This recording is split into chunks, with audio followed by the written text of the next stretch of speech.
Good morning Yaoundé, bonjour le Cameroun, bonjour l'Afrique, bonjour le monde.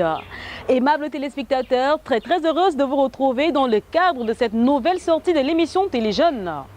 Le saviez-vous, c'est presque le close-up pour les examens de fin d'année, ce qui annonce naturellement les vacances scolaires. Mais que doivent faire les jeunes pour occuper leur temps pendant cette période ? Pour ma part, je dirais tout simplement que les jeunes pourraient mettre ce temps à profit pour embellir nos villes. Ceci commence par le nettoyage, comme nous le verrons dans le tout premier reportage de cette émission. Deuxièmement, nous irons à la découverte d'une jeune start-upeuse qui fait dans la gastronomie. Le saviez-vous, la Miss Blue 2018, Belinda Ojong, après un séjour au pays de l'oncle Sam, est de retour au Cameroun. Et c'est la guest de cette émission dans le cadre de l'entretien. Aimables téléspectateurs, c'est ça le contenu de l'émission Téléjeunes de ce jour. Restez scotchés pour ma part. Je vous reviens juste après le générique pour le dérouler.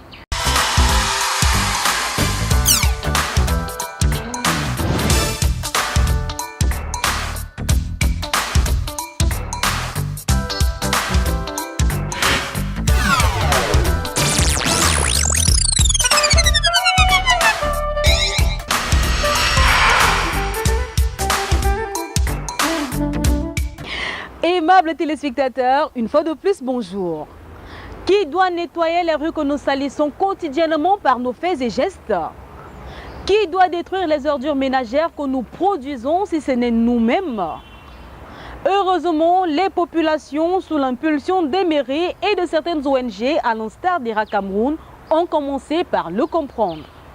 Après Yaoundé 3e, Yaoundé 5e et Yaoundé 7e, voici que les populations de Yaoundé 4e, ensemble avec les commerçants du marché de Mvongbi, se sont mis ensemble afin de détruire les ordures qui petit à petit envahissent la voie ferrée et si rien n'est fait, pourront bientôt atteindre le nid du drain sur l'Umfundi.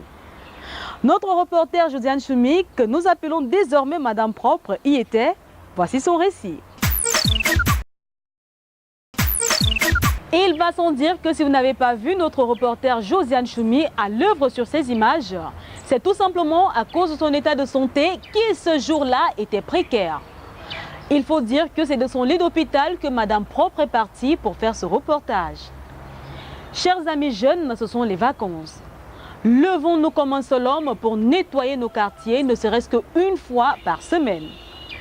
Tout simplement, une fois de plus, bravo à toi, Madame Propre. Ce grand où je me trouve a été construit il y a quelques années dans le cadre du programme PADI 1, piloté par la communauté urbaine de Yaoundé. Cette infrastructure est en train de subir la menace des hommes. Vous savez pourquoi? Tout simplement à cause de ces tas d'ordures que génèrent les commerçants du marché Vambi qui se trouvent juste à ma droite.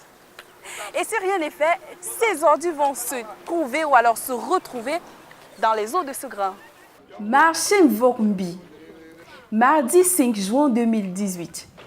Depuis 7 heures du matin, les commerçants, personnels de la mairie de Yaoundé 4e, des personnes âgées et jeunes venant aussi des comités d'animation et de développement local se sont donné rendez-vous pour mettre non seulement la propreté, mais libérer cet espace de ces immondices qui commençait déjà à être de trop dangereux pour l'environnement et la santé des populations.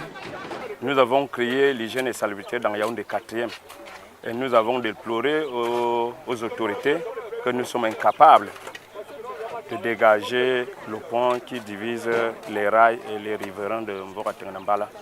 Et Madame le maire, en ce jour, et Monsieur le sous-préfet de Yaoundé 4e ont pris l'initiative de venir nous donner un coup de main, comme vous constatez ensemble. L'objectif de la descente est sur l'hygiène et salubrité. Libérez-nous le passage, ceux qui ne travaillent pas, nous allons passer avec des brouettes.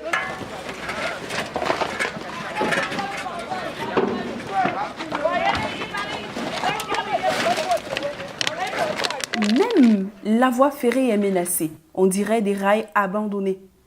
Mais cet amas de ferraille roulant vient nous démontrer le contraire. Pour que la ville de Yaoundé soit toujours propre via les mairies, il y a un travail de fond qui est mené dans le cadre de cette deuxième phase du programme d'aménagement de notre cité capitale afin que ces ordures ménagères ne se retrouvent plus dans les eaux de ces rivières pour empêcher la libre circulation des eaux de ces drains. Oui, dans le cadre, n'est-ce pas, justement, du projet d'assainissement de la ville de Yaoundé avec le slogan Yaoundé ville propre, on essaie vraiment de toucher n'est-ce pas, les ménages à ce niveau-là en faisant des visites domiciliaires pour essayer de sensibiliser ces populations afin qu'ils puissent comprendre, n'est-ce pas, le fait qu'il n'est pas bon de déverser les ordures, n'est-ce pas, au niveau du drain. Donc, c'est donc une action vraiment forte et on insiste beaucoup à ce niveau-là, à partir des visites domiciliaires, je vous l'ai dit tantôt, et également même lors des, n'est-ce pas, des causeries éducatives que nous tenons avec, n'est-ce pas, ces populations, que ce soit également au marché, on a des entretiens avec que ce soit les responsables des marchés, que ce soit les commerçants, pour, n'est-ce pas, empêcher justement que les déchets soient déversés au niveau de ces drains. Également, nous menons également une activité qu'on appelle la promenade environnementale au niveau de ces drains-là. Nous faisons, n'est-ce pas, généralement le tour de ces drains pour essayer de faire le constat du fait que peut-être il y a des populations qui déversent ces ordures à ce niveau-là. Et aussitôt, on effectue des visites domiciliaires pour essayer d'emmener ces populations, n'est-ce pas, à